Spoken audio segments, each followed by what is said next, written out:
I'm Denise Kirby, author of the book 88 Lime Street, The Way In, which looks like that. I also work as an actress, and over the years I've narrated dozens and dozens of audiobooks, so I thought it might be a nice idea to read you a bit of my book. The story is about a family who move into this crazy old house and they can't find a way into this tower here. So it's a bit of a mystery, a little bit spooky, and I hope a great adventure. Chapter 1. A dark blue car swung into the gravel driveway in front of the house and stopped in the shade of an enormous fig tree. The rear doors were flung open and 3 children and a woolly spoodle tumbled out. Barking like mad, the dog began to run backwards and forwards across the garden, chasing all the new smells.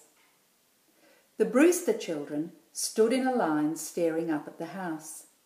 Ben, the youngest, wriggled with excitement, running his hands back and forth through his wild mop of curly hair. "Look at the towers!" His eldest sister, Binny, wasn't nearly as impressed. "It's weird." Umpteen bangles jangled together as she crossed her arms. "It looks creepy." Ellen wasn't quite sure what to make of it. Her brown eyes widened, trying to take in every detail of the house in front of her. "It's unusual," she said. The children's parents, a bit slower getting out of the car, came to join them. "Unusual," said Mrs. Brewster. "That's a very diplomatic way of putting it, Ellen. The words that spring to my mind are enormous and ramshackle." She gave her husband a sidelong glance. Mr. Brewster adjusted his glasses on his nose and kept his gaze firmly fixed on the house. "You may say that at first glance," he said, "but I think you'll find that it's unusually, enormously, ramshacklingly nice." He smiled at the house. "It spoke to me." "Well, I think it was talking itself up," said his wife. "It looked a lot smaller and lived in on the internet. Now I know why it was such a good price." She tucked a stray piece of hair back into her short ponytail and shook her head. "I knew I should have cleared my schedule and made time to come down with you to inspect it."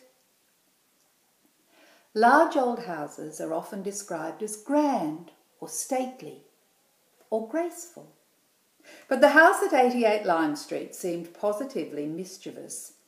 It was indeed enormous and had bits jutting out everywhere. At the rear of the house there was a large 2-story section with a steep slate roof. In front of this, and meandering off to the left, were 3 smaller sections, each with its own separate roof and each jutting forward from the one behind. Attic windows of different shapes and sizes sprang out of the roofs in a seemingly random way. A long veranda, starting at the front door, wandered around the house, having to make several right-angle turns before it ran into the base of a 3-story hexagonal tower at the back. A matching tower stood sentry on the opposite side of the building, but further towards the front. The whole effect was to suggest that the house had not been built according to a plan, but had grown by itself, sprouting additions here and there in a whimsical way. It was as if you turned away for a moment and then turned back. You might find another odd extension that had not been there before.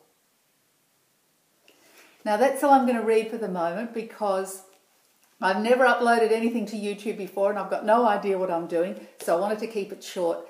But if I'm successful, I'll read a bit more from chapter 1 and put that up online. I hope you enjoyed it.